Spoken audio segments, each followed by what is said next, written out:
Game drive this afternoon, folks. My name's Brent. Andrew's on camera with me. Nikki's in FC. And Scott and VM on the other vehicle. So we heard some elephants trumpeting from camp. So we came to look for them. And here they are. It's that nice big herd with a female with that inverted tusk that we've seen quite often. Unfortunately, we just missed them drinking. But they are playing quite nicely. The youngsters up in front, and there's some sand bathing going on, and the big female's scratching her bottom against a marula tree to the right. Andrew, there we go. She's having a good scratch on the tree.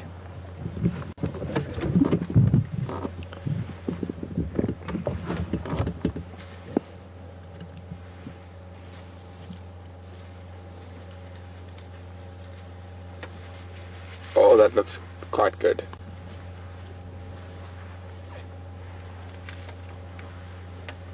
Actually hear it.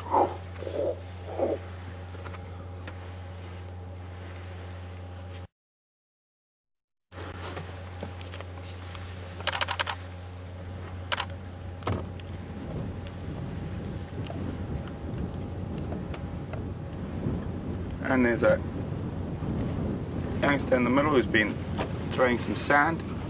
There's two little boys fighting at the back.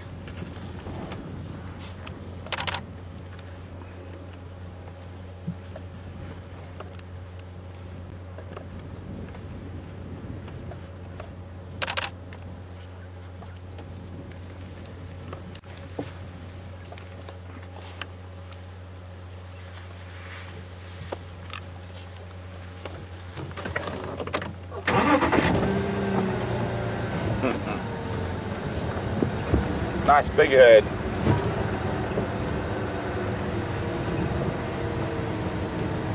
Looks like they're all full of joy after their drink and a swim.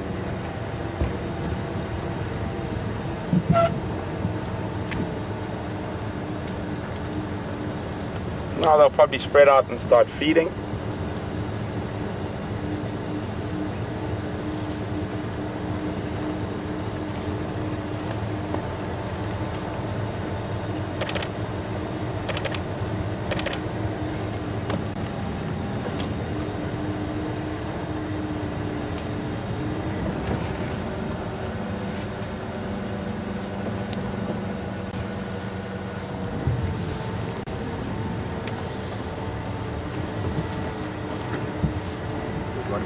No, I've got him already. Okay. It's just a young bull being silly.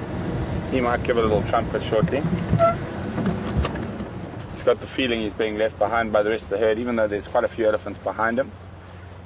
Might come shake his head at us, just to let us know how impressive he is.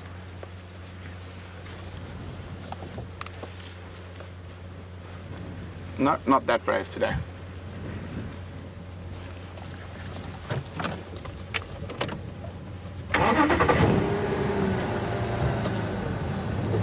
There's some more coming through up ahead.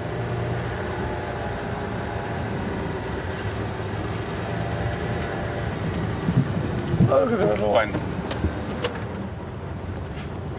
There they're spreading out and starting to feed. It's amazing. It just melts into the bush.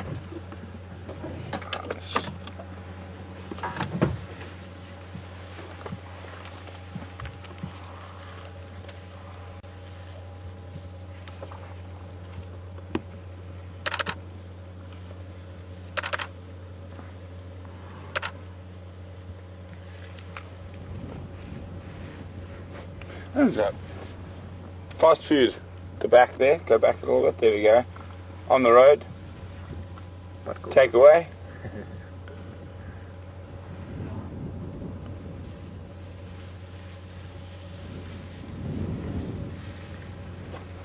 It's incredible how quickly they can disappear into the bush.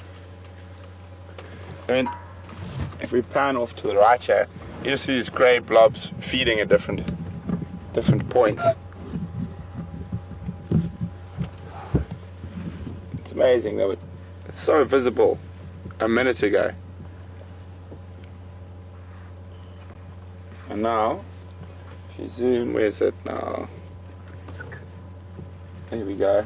There's one lump of grey. I'm just going to move forward a little bit, see if we can get a better view of any of them.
It looks like they're actually heading down towards the drainage line. And literally everywhere I look in front of me is just elephants. Ah, here we go. And the two young bulls that are wrestling with each other a little bit, so try and get into a spot so you can see them. Oh.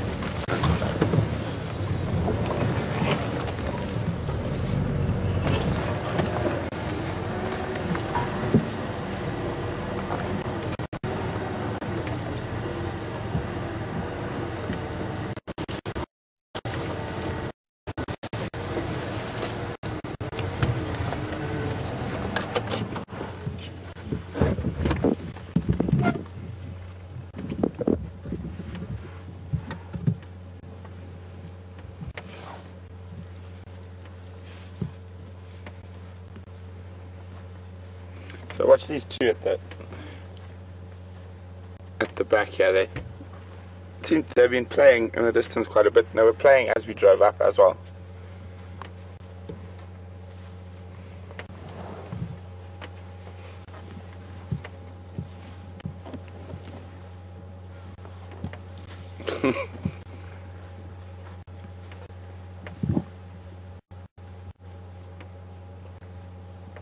So for those of you who are new to drives, you are watching us live on Safari.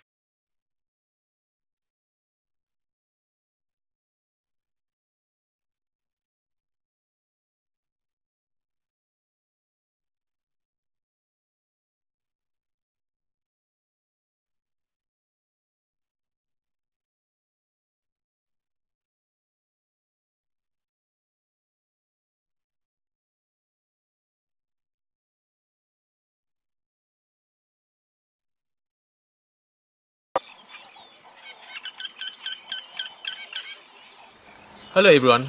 Being out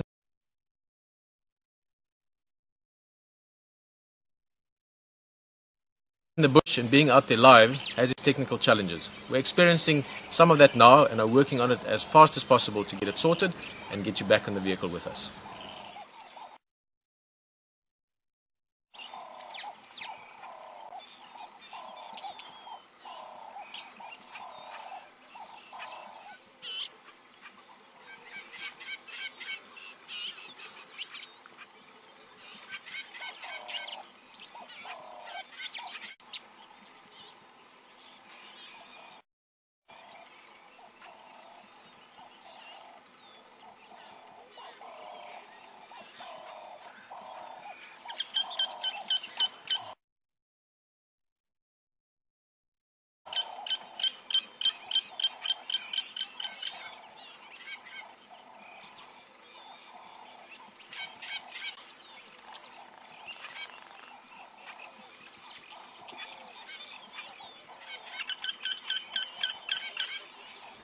Hello everyone. Being out in the bush and being out there live has its technical challenges. We're experiencing some of that now and are working on... Whoopsie, gap here. To have another look at these eddies. Tell me what's happening. Potentially a very bad idea. Okay. We can't lift it up. Okay. That's right, it's going to be tight now.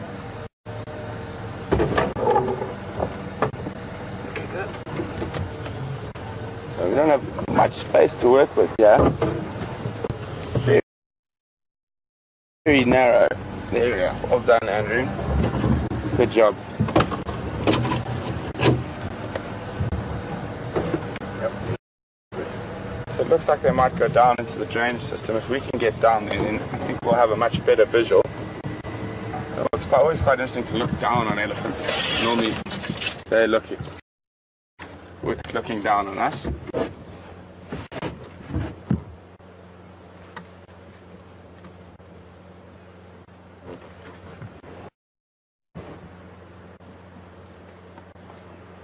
There's another one directly in front of me,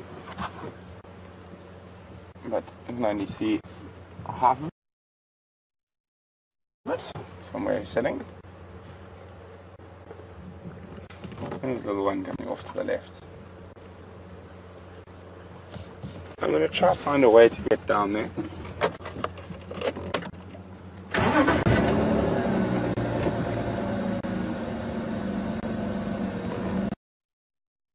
Let's just watch those two little rascals for a second.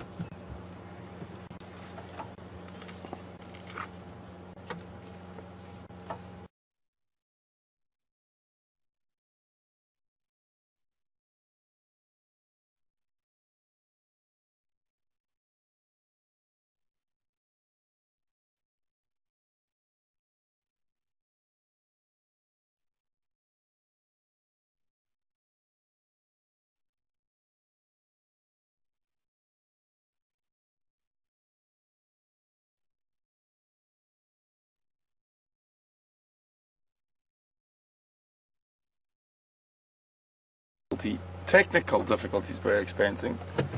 Andrew and I managed to stay with this herd. We're right on the edge of it now. You can still hear them all around us. We will try to stay with them, but they are heading again and up and out of the drainage line. It's going to make following them quite fun. We might have to leave them and try guess where they're going to come out.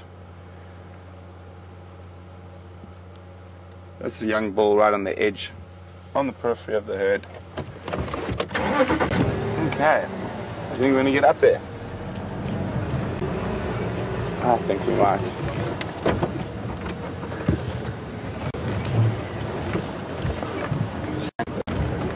Hold us down too much. That's the problem. We're up on the sand. No. Maybe a little bit more speed. Try to bounce this up.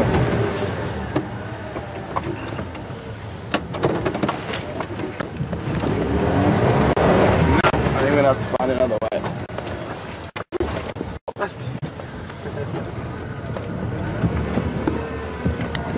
It was so close. Problem is the soft sand at the...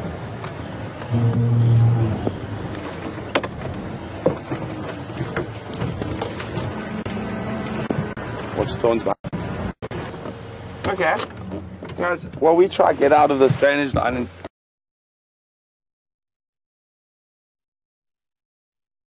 we're going to cross across to Scott. I think he's got a little surprise for everyone.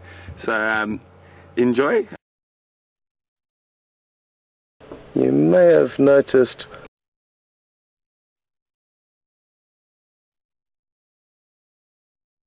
it's a young male leopard. He's just over 2 years of age and he's called Kunyuma. We've been very fortunate and over the last few months. And we've just come here to Treehouse Dam. We were actually looking for his mother, and her tracks were heading straight towards this dam. And we saw him from a distance and presumed it to be her. But on closer inspection, it looks like a young male. And as you can see, he's on the move. So aren't we lucky? we're going to get to follow him now and see what he spends his afternoon doing, which is a great privilege.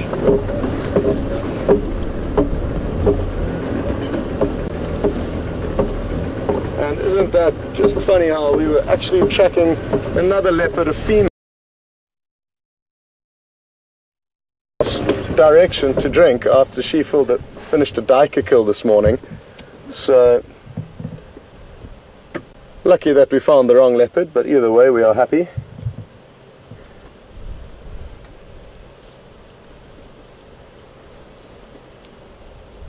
Beautiful. And so happy to have two vehicles up and running again, and apologies for the last few days with just one vehicle. We will do our best to make up to it, make it up to you rather. As you can see, it's a beautiful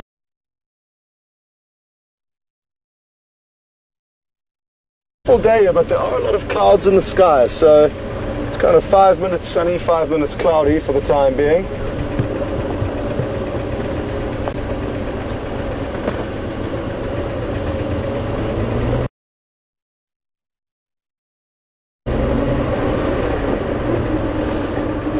Now we are going to have to do a little bit of off-roading.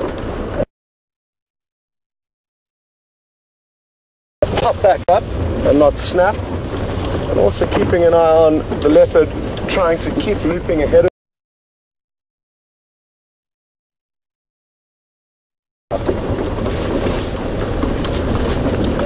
So it is a little bit difficult to keep the camera on him, and if you just give us a moment or two, we'll try and that way get you some great views.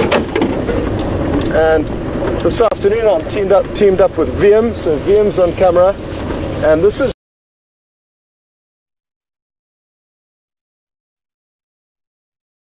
VM's favorite leopard to see. So VM's got a big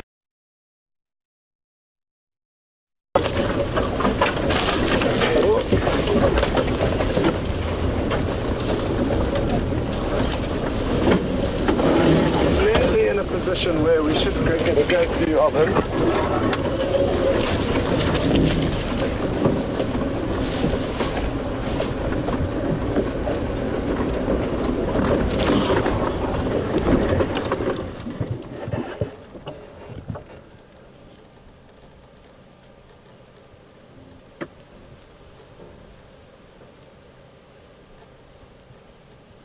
And an update from Nikki in the final control. A lot of you have confirmed that this is indeed Kunyuma. And thank you very much for identifying him correctly for us.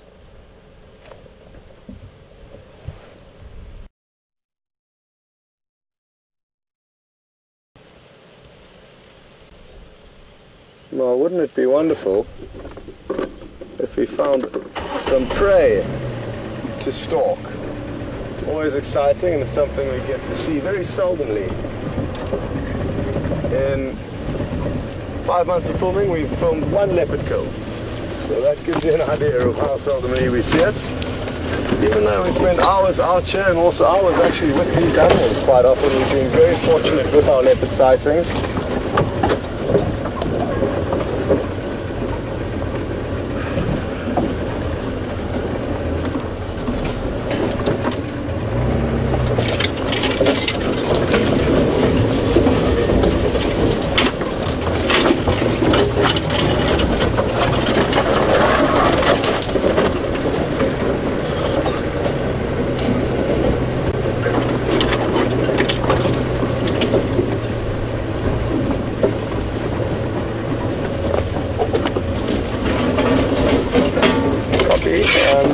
We'll be quite a while later ahead of a good spot here. So back to Brent while we sort the split screen out.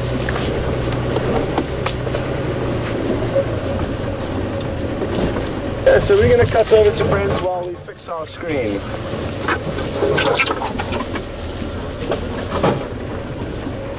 Back. Still trying to stay with these Andes.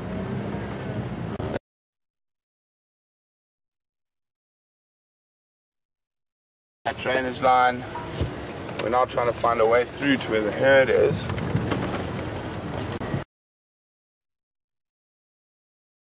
Rev the car too much.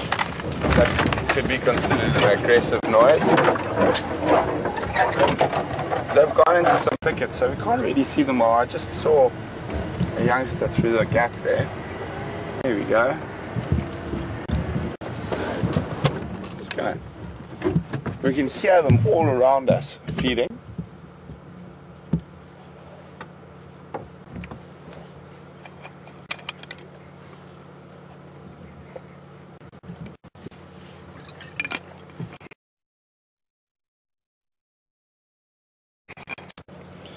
What a great way to start the afternoon with an elephant here, a leopard there.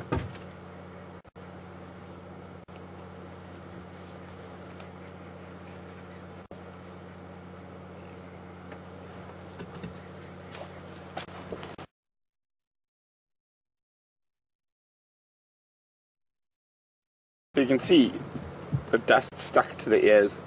So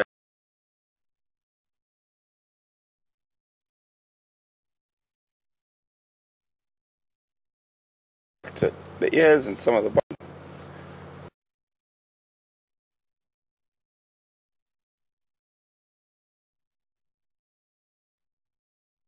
It's picking out the panicum grass, which is still quite green, down the drainage line.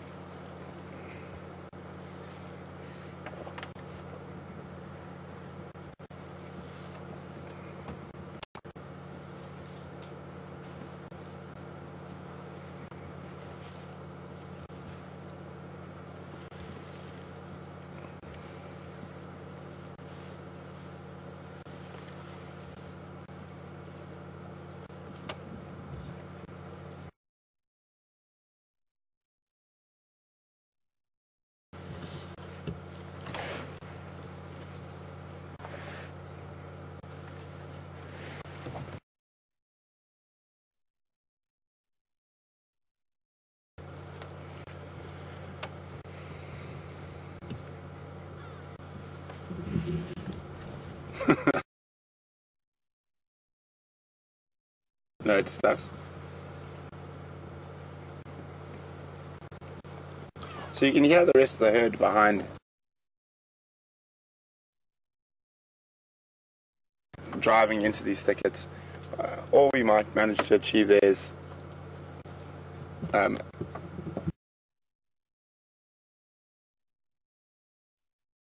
follow them, and the only thing we would do is annoy them, and we've had a really nice sighting them so far, and I don't want to.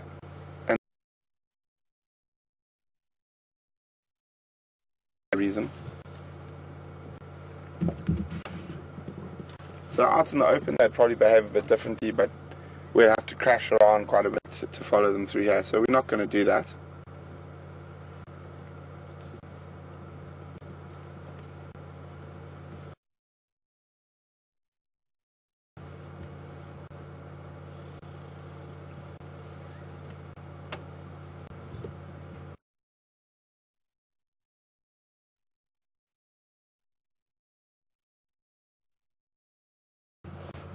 Copy, thanks.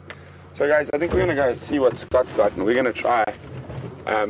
Probably have to go quite a long way back to get out of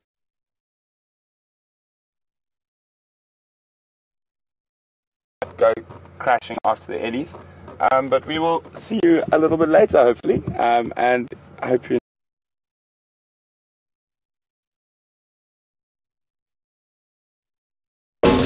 And we are still following this leopard, but because it is thick, we're just keeping our distance and making sure we don't chase away any other.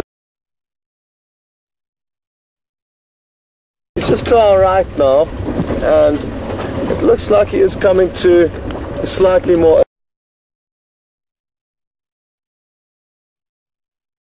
Could well be heading towards. It's a great vantage point.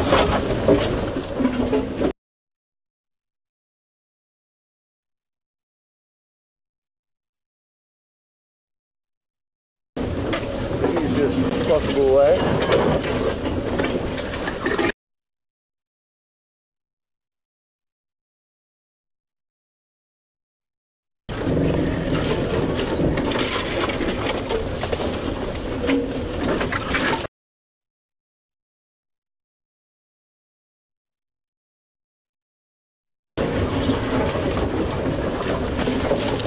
Okay, he should be.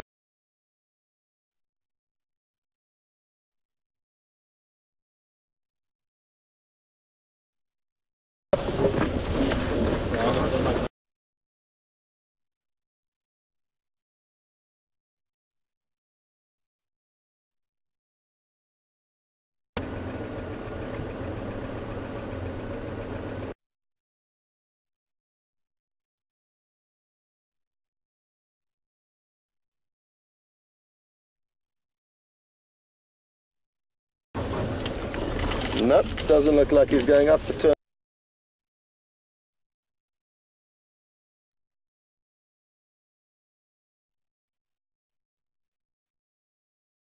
I love going up termite mounds because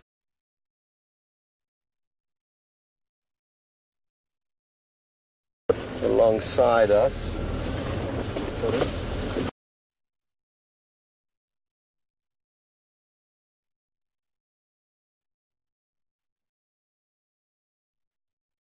Iron him, and rather than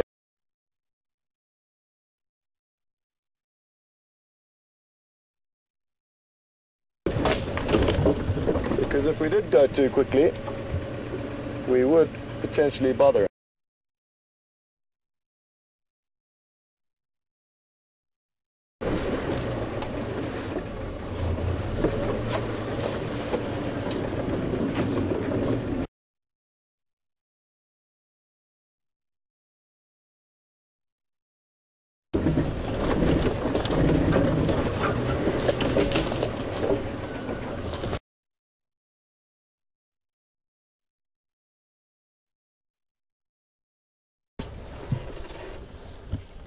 Beautiful.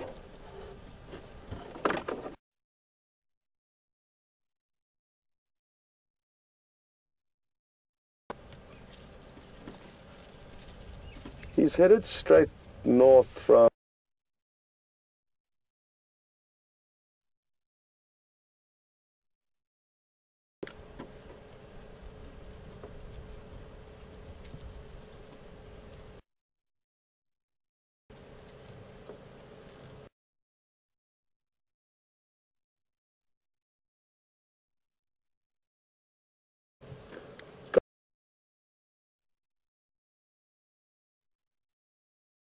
when we found him.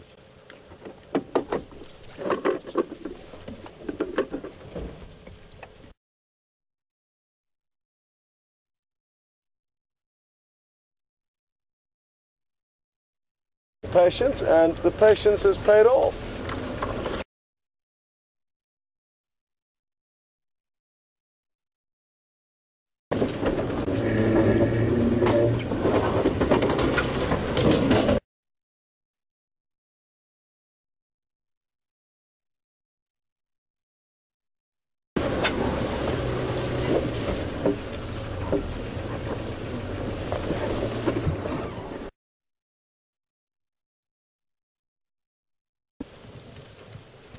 He does look quite hungry.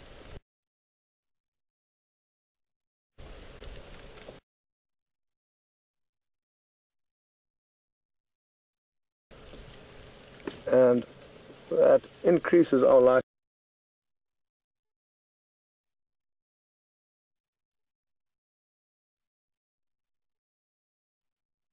Actually, the more life.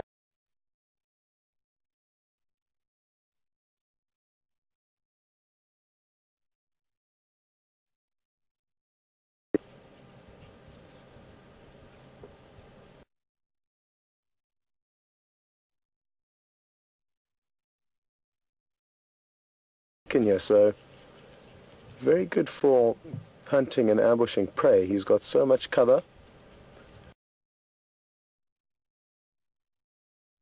Means that his approach, as he moves through the grass and over the leaves, will be muffled by the ambient noise of the trees rustling.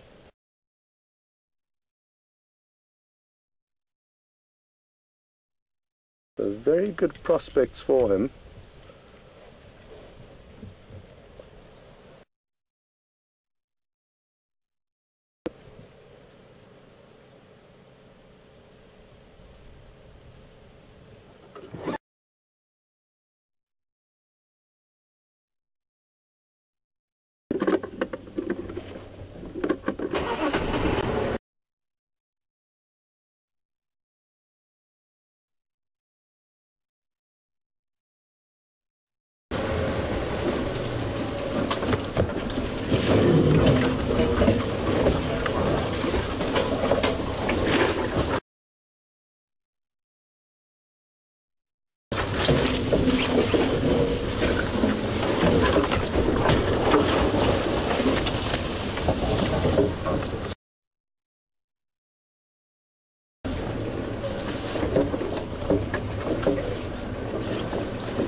Okay, so now we have to find the next sneaky of them, so bear with me. I don't know this area too well. I've actually never followed an animal through here, so this is a learning curve for me.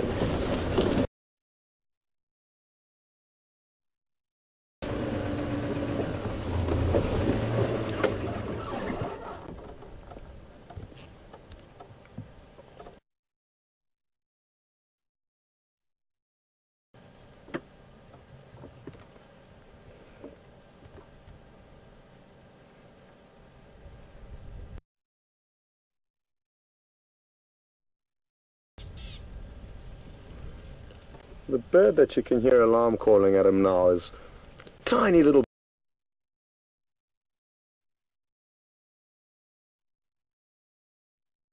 That's what makes their life very difficult.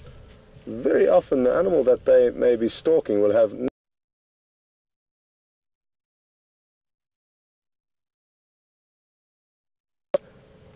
in that same area will alert the prey.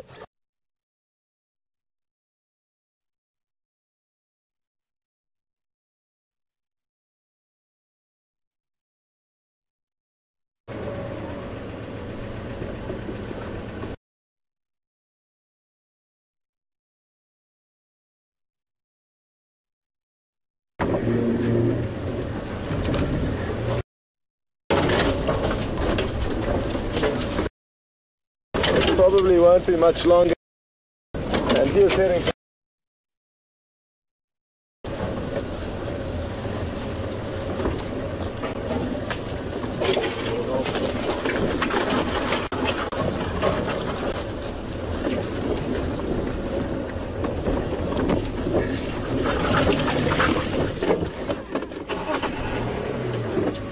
Okay, so my plan is just to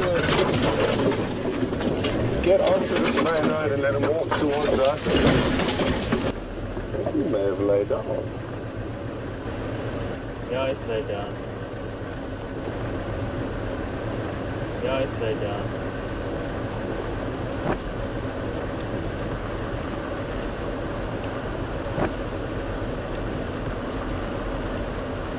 Okay. So back we go. Okay. So back we go.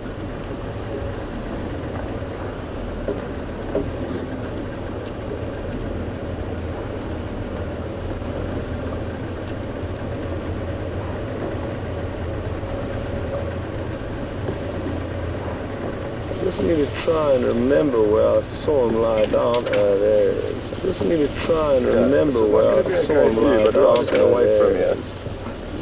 Okay, this is not going to be a great view, but we are just going to wait for him here. There we go. See him through there, Bjorn?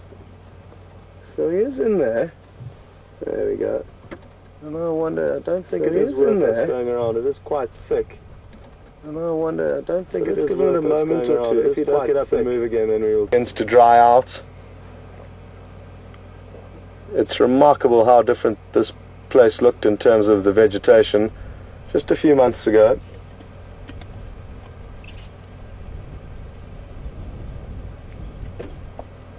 It's always incredible coming back from leave, even if you've only gone for a week or two.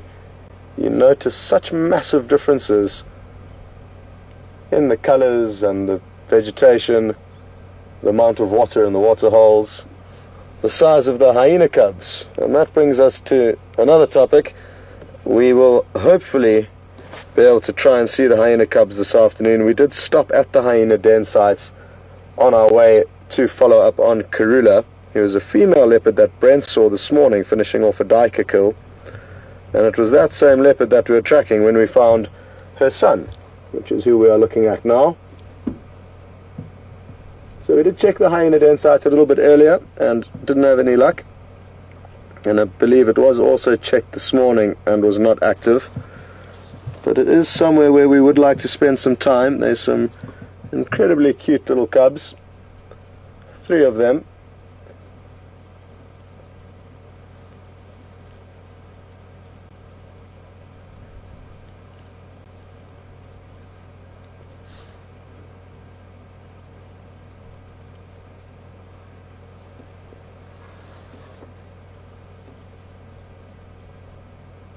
I wonder if we can get a little bit closer to the action here.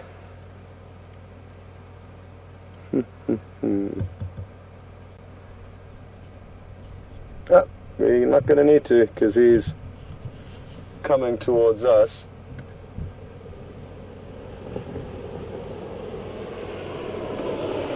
Oh no, he's just repositioning.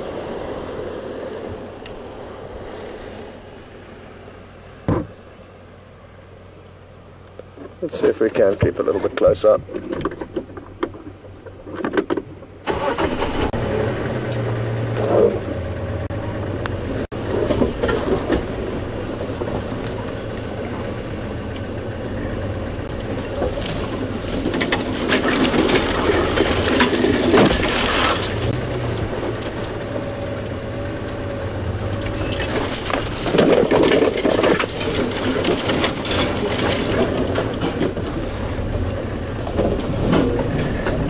I have to rethink my route.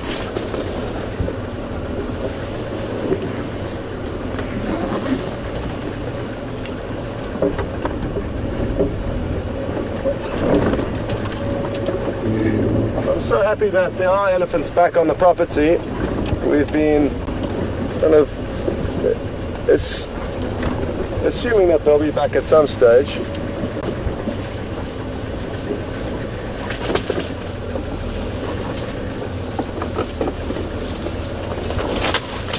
Copy, thanks. Good luck.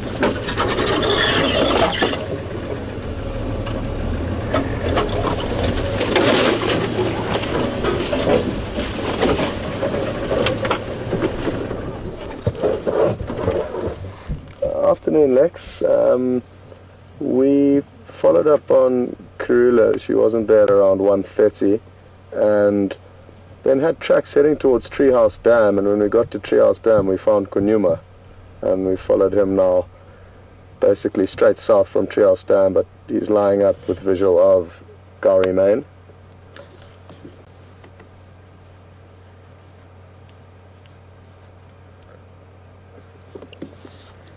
Affirmative, he's about 100 meters north of Gowrie Main, and he's been mobile since we saw him until now. He's been lying up 5 minutes.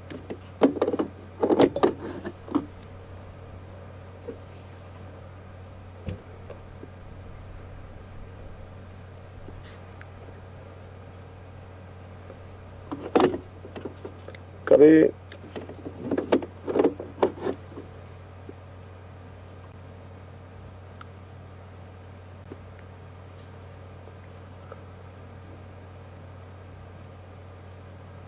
So we've got very fortunate that he decided to take some time to relax just on the southern fringe of our property. And you can never guess how they're going to move or what they're going to do, which makes our life interesting. We also can't tell what may stroll past as he sleeps here. And I've seen a large amount of both leopard and lion kills while sitting with stationary animals. So you are sitting with the lion or leopard, they're fast asleep, and then something comes walking past unknowing of the danger, and you get lucky then. So it is worth hanging around.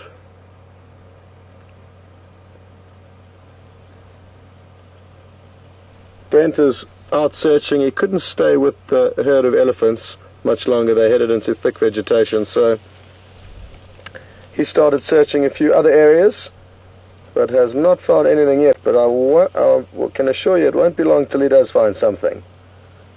And again, that is the beauty of having two vehicles, and so happy to have both up and running again this afternoon. Ooh. He lifted up his head very quickly and intently, but even for him it can be confusing with all of the leaves rustling.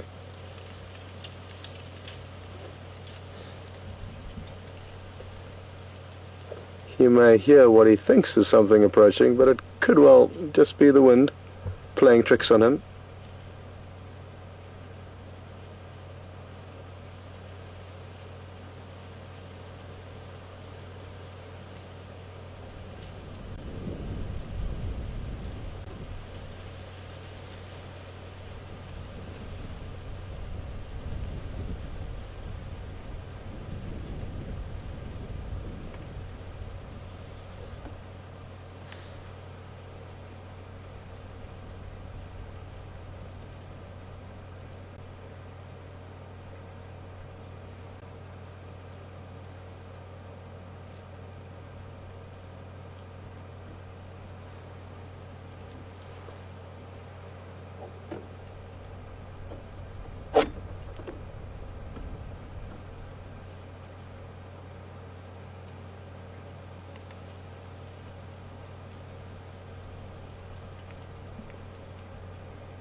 Radio test.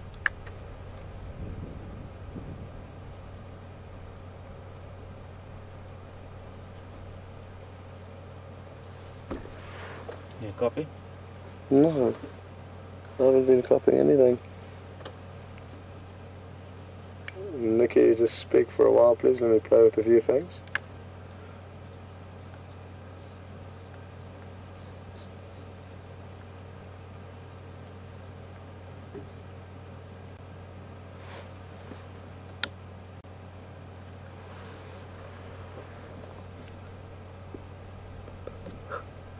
Copy, thanks. Sorry, I'm not sure what the problem was there. I might have just bumped your volume down, but now I'm back.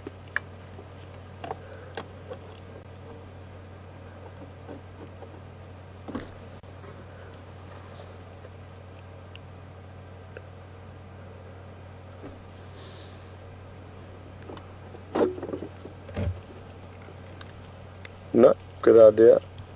Thank you. So, looks like he has settled in here for a while. So, we're just gonna sneak around and see if we can't get you a better view of his face, opposed to the back of his head.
Much better.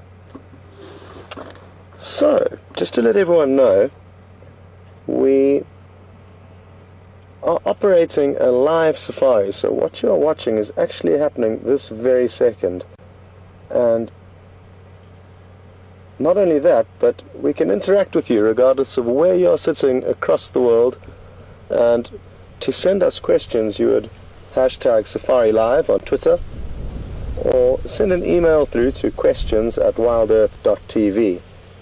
And then Nikki in the final control room, based here on the property, will relay those questions through to myself and Brent on an earpiece, and then we can communicate.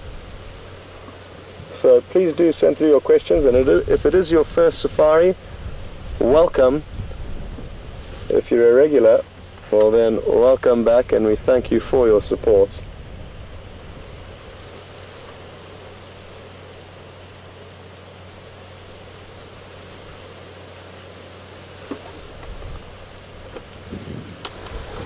I wonder where his mother is, because how bizarre, we had tracks of a female, and it's very easy to distinguish her tracks from her son's, even though this is a young male. His tracks are already considerably larger than his mother's. Not quite as big as his father's yet, that's for certain, so there's a bit more room for growth. But we could very well bump into his mother a little bit later this afternoon. And wouldn't that be nice?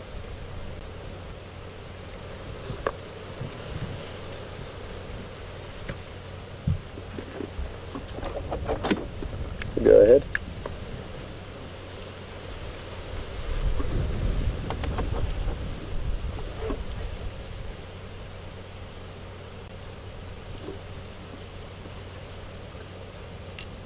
We've just got a question through from Amy on Twitter. Good afternoon, Amy, and I hope you are well and you're enjoying your afternoon with us. Amy is interested to know how large do male leopards' territories get? Are they big or are they small? And, well, they're certainly bigger than the female leopards. And in this area, you can often have one male's territory encompassing about 4 or 5 females' territories. And that's a rough size that I've experienced. And that's also, what's also important, that it's in the specific area. What has he heard? Is it impala rutting? Oh, it's a warthog. There's a warthog running past. But it's just on the fringe of this thicket. He's going to try and get ahead of it. Here it goes. And this is just what I was talking about earlier. How you can be sitting with an animal that's fast asleep, and then they hear something approaching, and this time it was warthog, and I'm just giving him some time. He's looping ahead, and you can see VM, great work on the camera there. Now our job is to try and get there.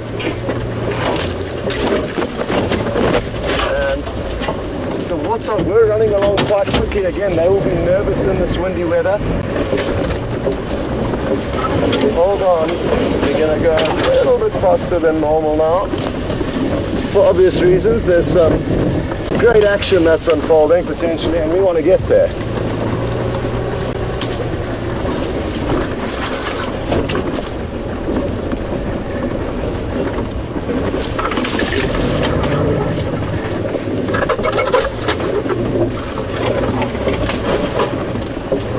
Now my plan is to get onto the road. We will have least effect on this scenario.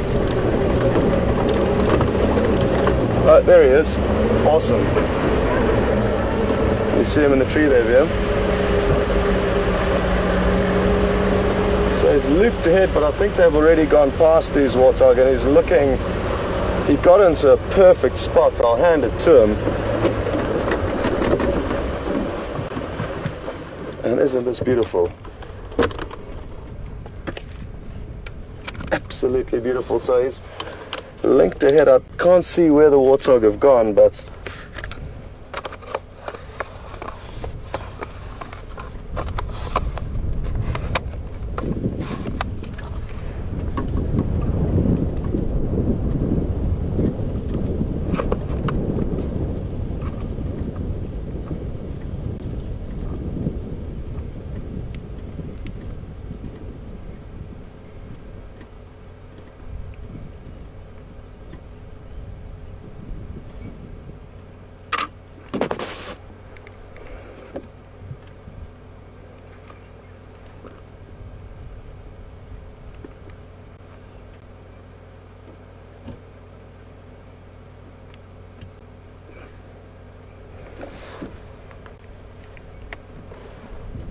so I'm not sure where these warthogs are, but I think they've already gone past, sadly.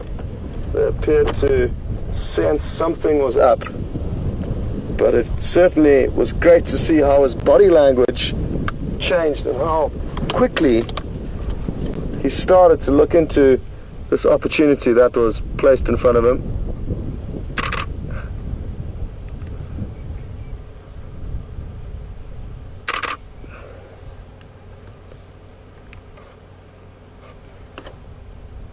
Haven't seen those warthog anywhere, VM. Nope.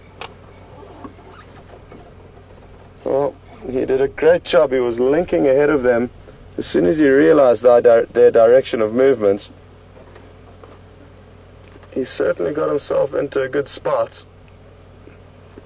But the animals out here are wise, and it's not an easy job catching any of them.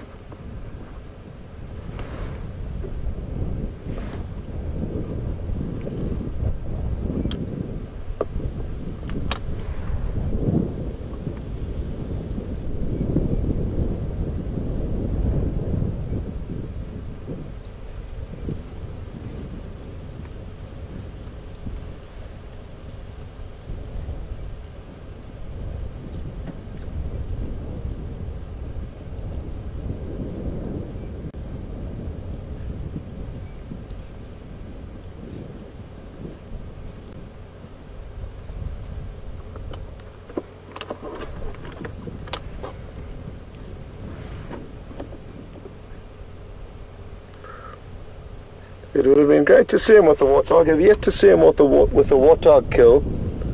We've seen him with the nyala, duiker, and baboon, and an impala, actually, one impala that he managed to catch, that I remember. So those 4 different species, but never a warthog.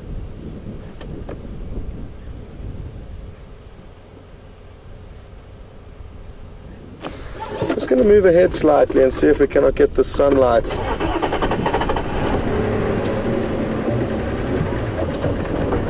behind him.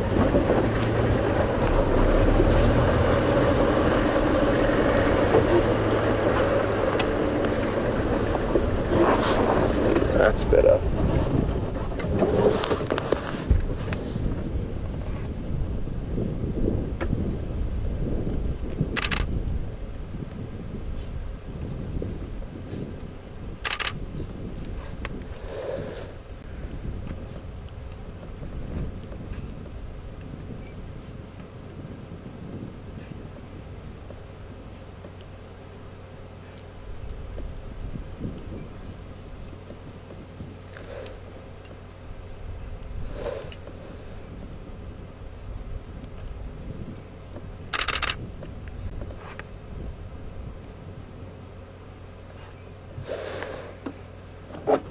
Go ahead.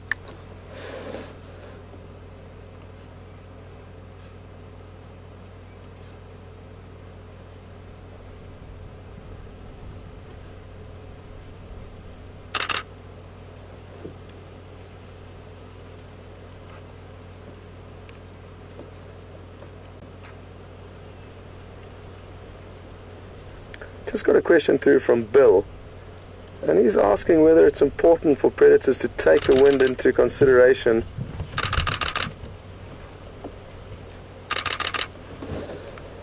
when hunting. And it would certainly help them, because the prey can definitely smell if they're approaching. So if they are downwind of the prey will smell them. I haven't noticed that predators will always do this, and I've often seen predators get let down by wind direction,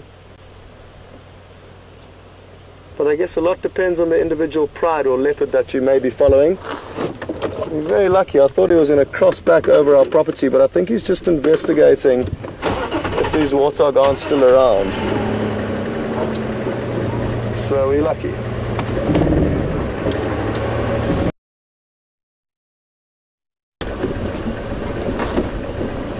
So yes, he's certainly still interested in looking for them, but I think they're long gone, sadly. But it will make for great viewing for us, because he stays on our property.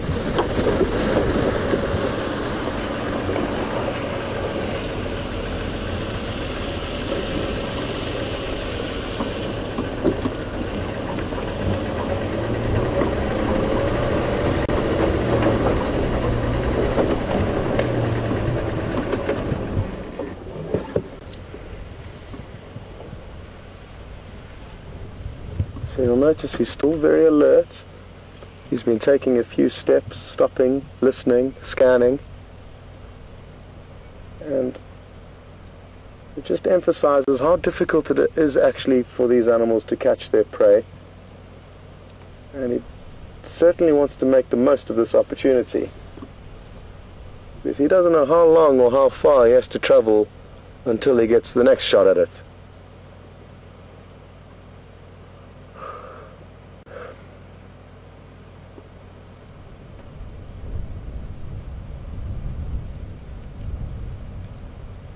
He seems bemused.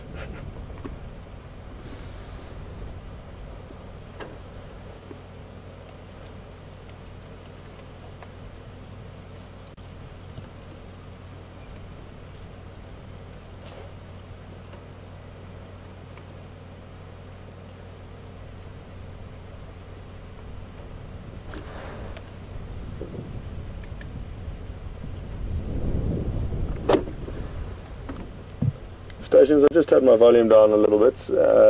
Kunyuma is now mobile east along the kind of firebreak of Gari Main, about 300 meters east of Shubham Junction.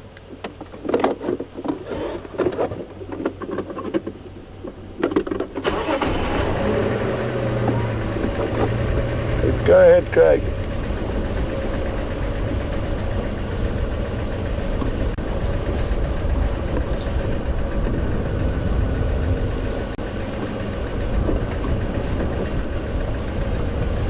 Yeah, you're welcome to join.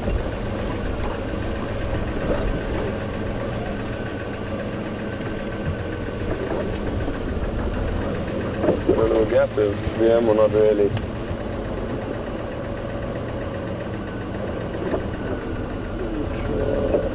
Oh, there it was.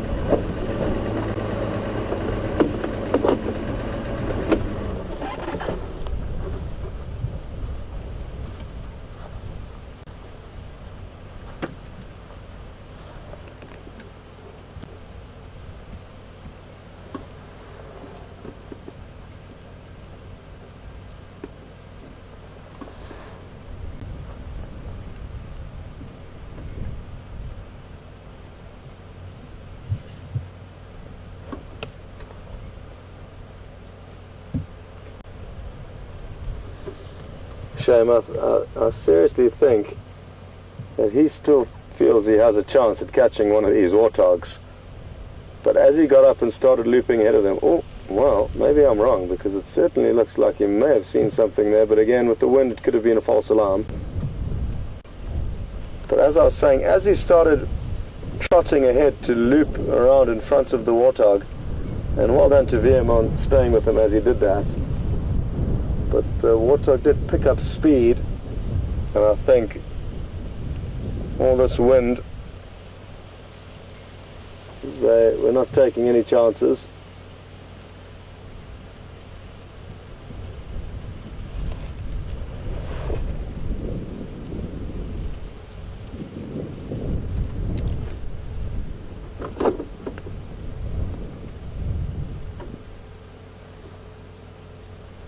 Craig, I wouldn't delay. He's heading south and could cross shortly.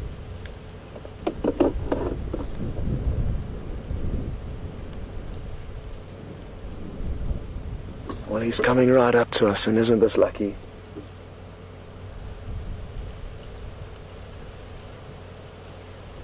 You can see where he's sniffing where the warthog have been. And wouldn't it be wonderful to have a nose as powerful as that, to merely be able to walk around and smell where animals have moved? Certainly can't be helping his hunger.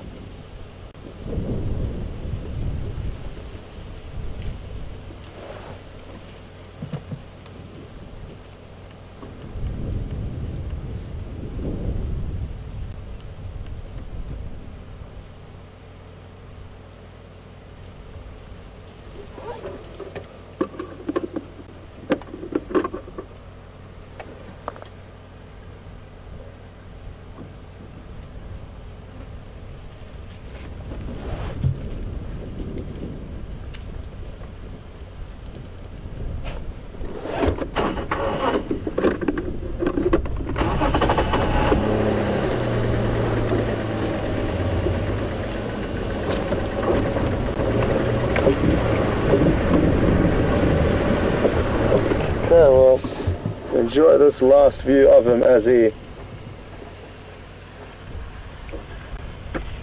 crosses out over the boundary.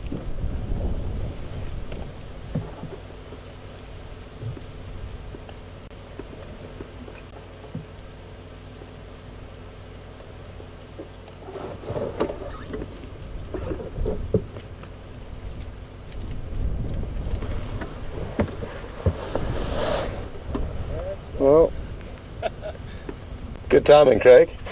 Well, just like that, it was the end of the sighting, and what a great sighting it was. It wasn't a very long sighting, I guess, but we got to see some really good... Oh, and VM's found him again, so it's not over just yet. He's crossing over.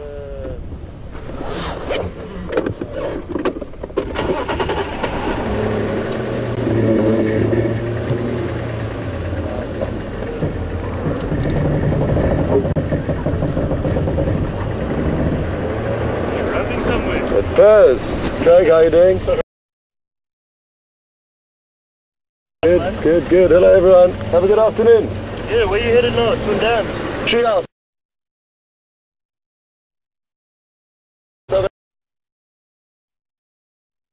Okay folks, well, what a great sighting, and so happy to see him up and active, and he certainly did have a little chance with those warthog, but sadly didn't get them. So anyway, I'm sure we could cut over to Brent and see what he's been up to for the last half an hour or so, and we'll catch up with you a little bit later.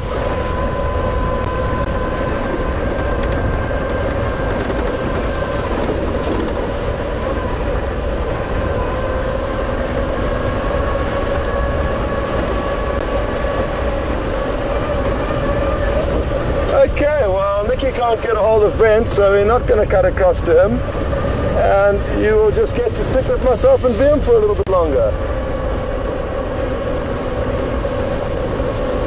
And we're actually going to head back to Treehouse Dam and see if we can find any sign of this leopard's mother, and failing that, we might continue on to the hyena den site in the hope that finally we'll get to see them again. Go ahead.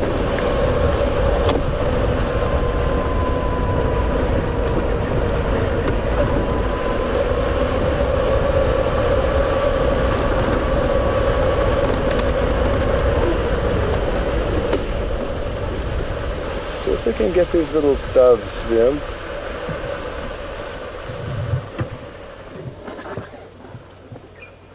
They're really beautiful little doves, and if you just move to the left you could get both in the same. There we go. Beautiful. So these are emerald spotted wood doves, and they're very small relative to other doves, but also very pretty, and when the sun is shining those little emerald windows really do glisten on their wings. We've also got a beautiful call. Oh, and just like that, they were gone. Well done there, Vim. So we got a question through from Jennifer, and Jennifer's interested to know whether warthog are not slightly too advanced for a young warthog to hunt, and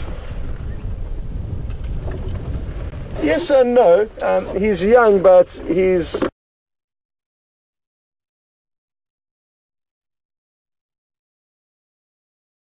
so what will make a big difference is which kind of warthog he's trying to attack. If he's trying to attack an adult, a male warthog, that would be dangerous because they're considerably larger than the females, and even a fully grown female can be a dangerous animal to hunt.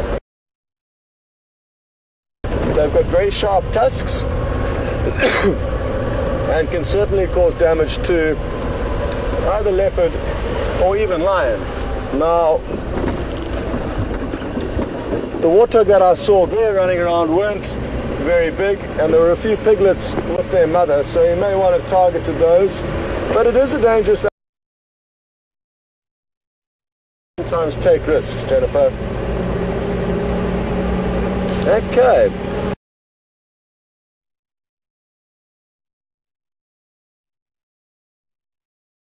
And I'm sure he's got something exciting to tell you. Anyway, we'll catch up a little bit later.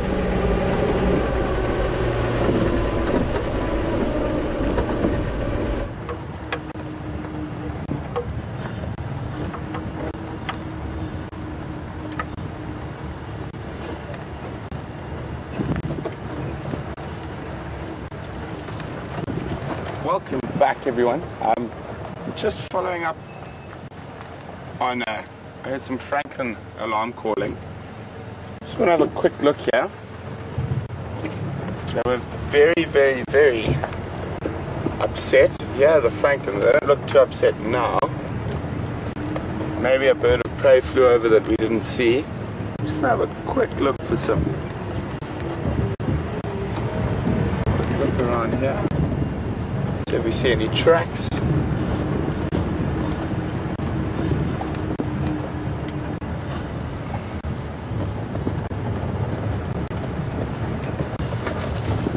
I don't see anything. Always worth having a look though.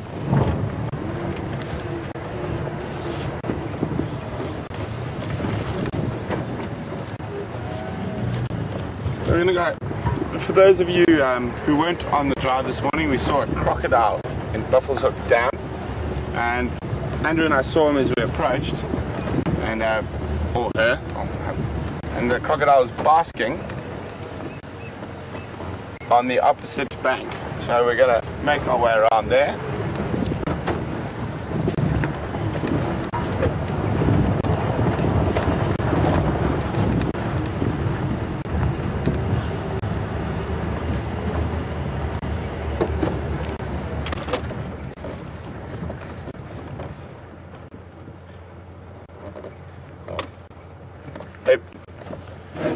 Another part of Franklin alarm calls.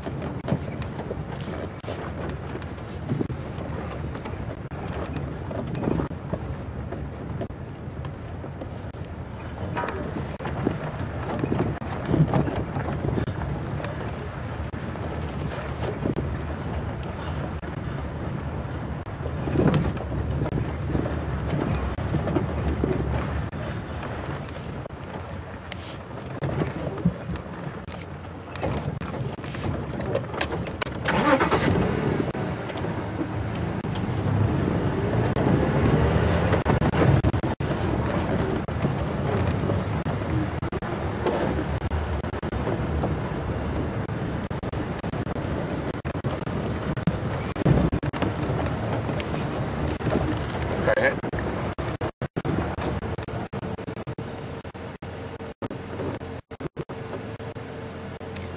Well, it could be the same one, but it could be a different one that we saw here earlier.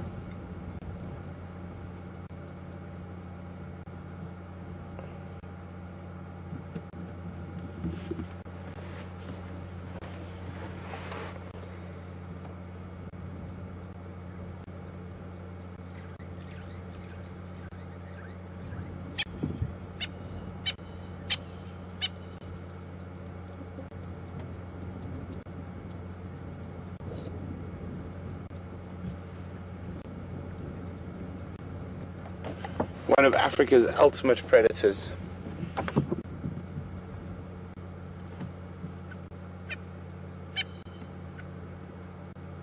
Grey heron and blacksmith lapwing.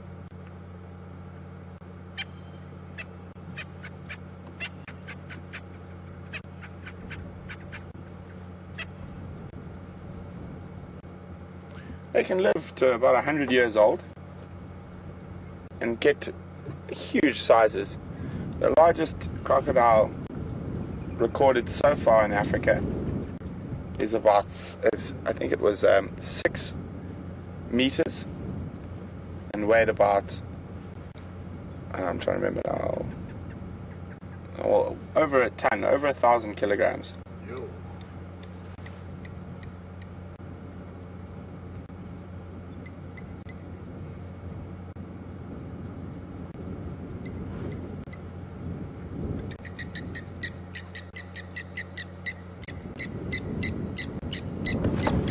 Move forward a little bit.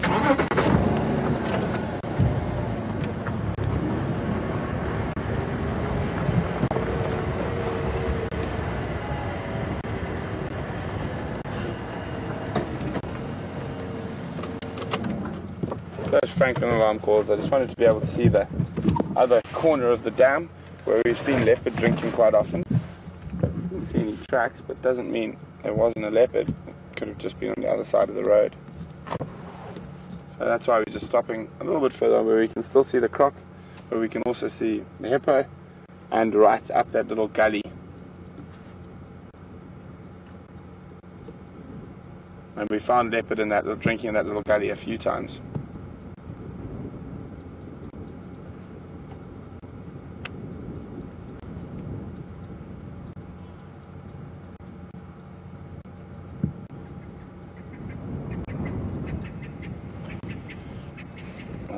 Try to get it with my camera to show everyone.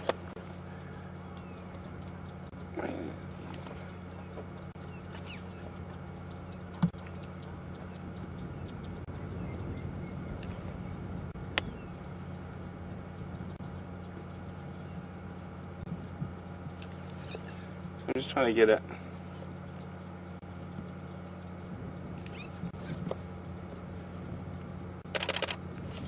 See if it's going to come out in here. Not sure if it will. No, it's not going to work. So while a crocodile is hunting for fish under the water, it has a protective membrane that goes over its eyes, quite similar to sharks. And how they hunt underwater is basically they've got a whole bunch of little dots on their nose that you can see in some photographs, and those are called ciliary organs, and they're little sensory organs that pick up vibration in the water. And basically what happens as soon as the fish swims within that sort of 15-20 centimeters from his nose, he picks up the vibrations and he'll snap and grab the fish.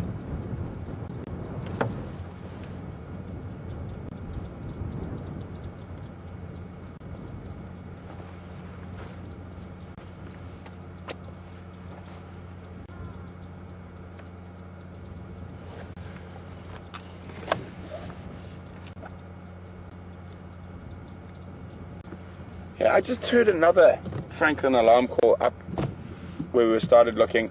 So maybe those Franklins we saw weren't the ones alarm calling. Maybe they're a little bit further away. So I'm just going to take another meander up that way.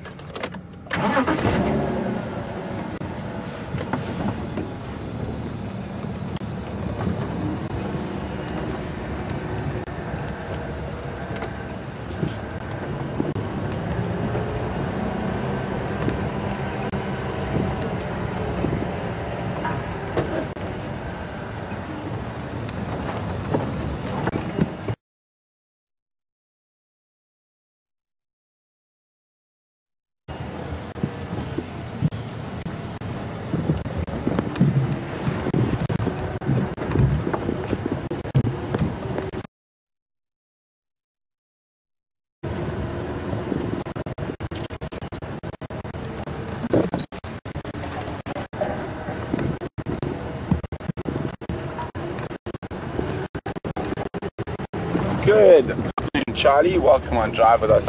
Charlie, are crocodiles vulnerable when they're outside the water? Yes, they are to a certain degree. There's been recorded cases of leopard and lion taking quite large crocodiles outside of the water. But normally not. If it's a very big crocodile, it'd be quite safe if it's inside or outside the water. But I know of cases of lion and even more particularly leopard grabbing smaller crocodiles outside the water.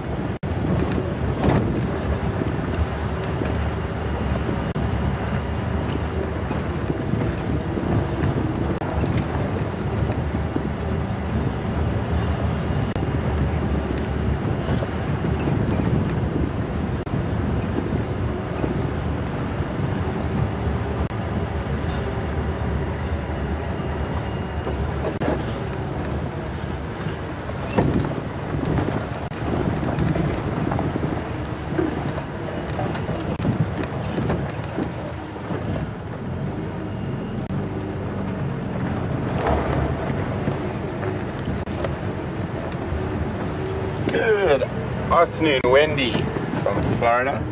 Wendy would like to know if there's a mating season for crocodiles. Yes, Wendy, most definitely. Mating season for crocodiles is generally as they come out of sort of the end of winter. They do go into a slight sort of not a hibernation, but they're a lot less active in the colder months. So sort of September, October, they start getting moving and quite aggressive and defending, and the males will start defending small territories or sections of water, so they can breed with the females and that. And then a bit rusty on my Crocs, but I'm trying to remember now. So then they'll mate just after that. So probably, yeah, September, October, they'll mate, and then they'll nest. Oh, I can't remember offhand now. I just gone completely blank. But there's courtship. Yep, that's sort of the same as that territorial defense section. That courtship, I used to know this, so I've gone completely blank. The eggs are laid.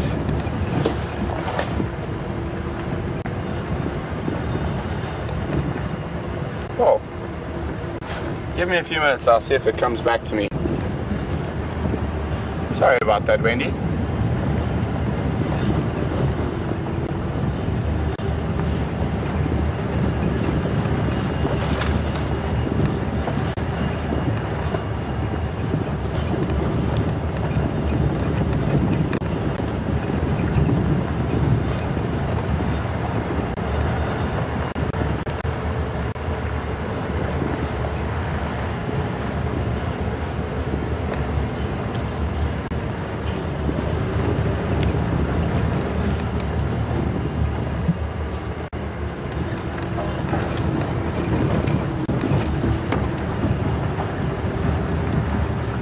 Scott, come.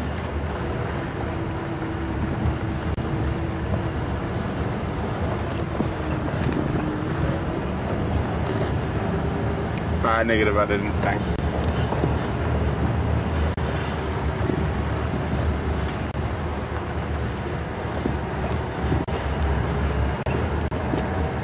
Copy, thanks.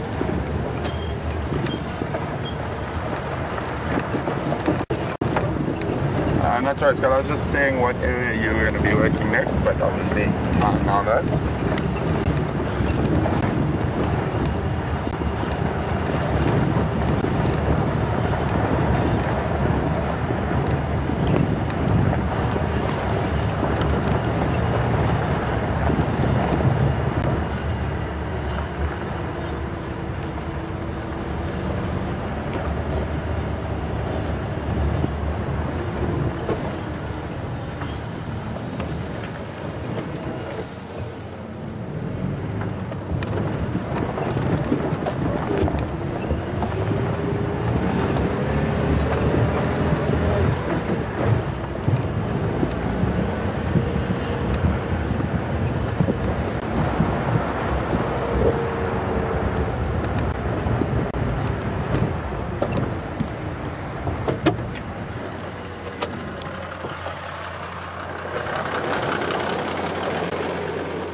Copy, thanks.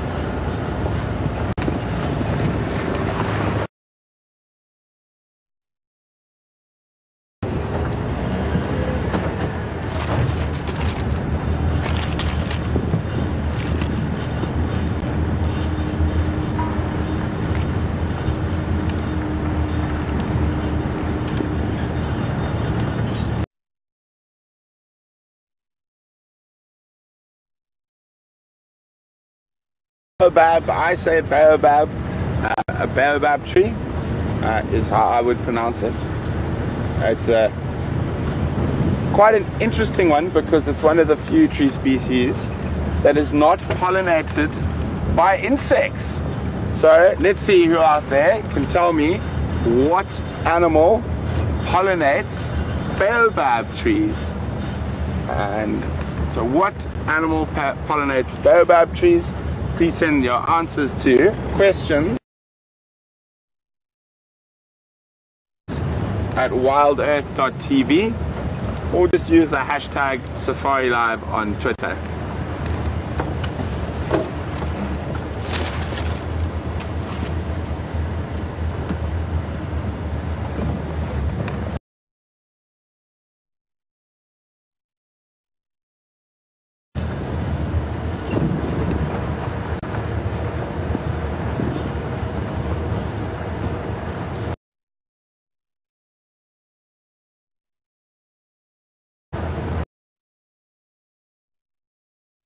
A leopard in this area, so I'm just coming back into this area to see if he's possibly come back out onto the road and can give us an idea of where he is.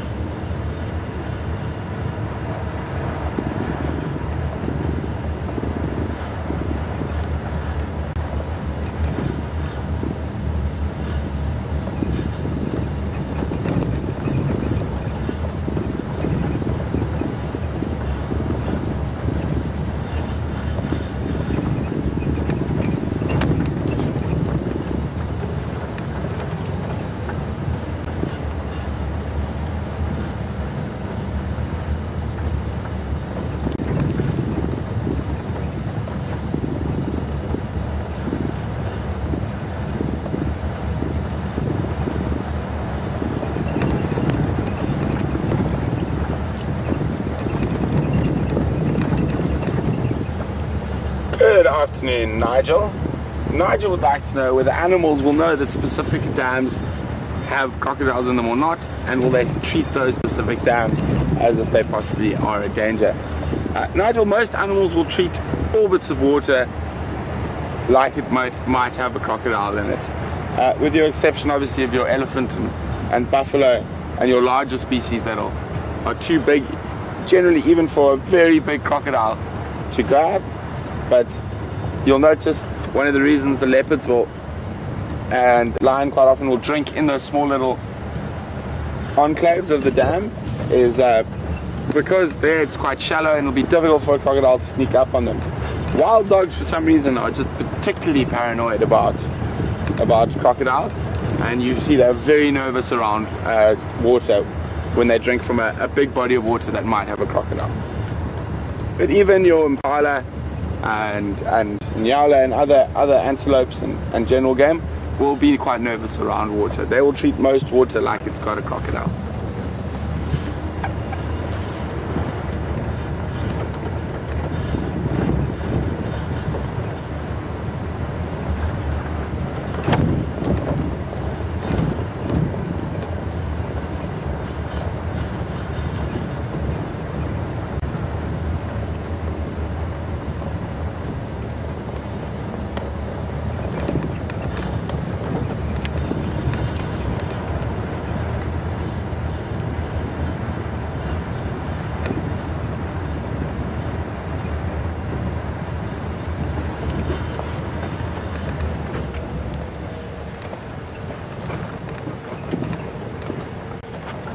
That is correct.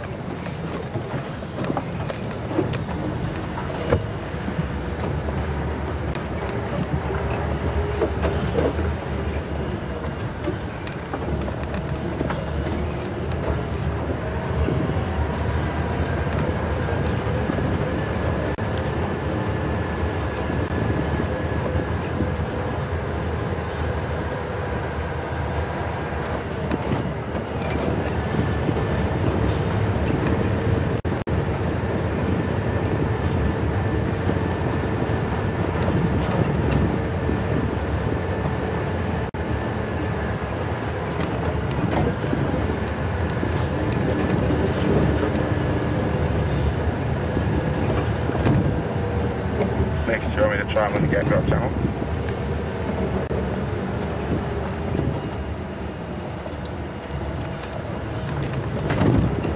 Scott's coming.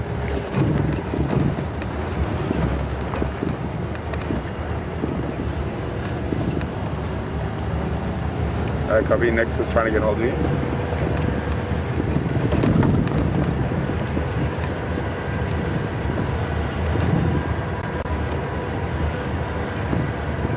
So, the general direction of those tracks we had this morning was north. So we're gonna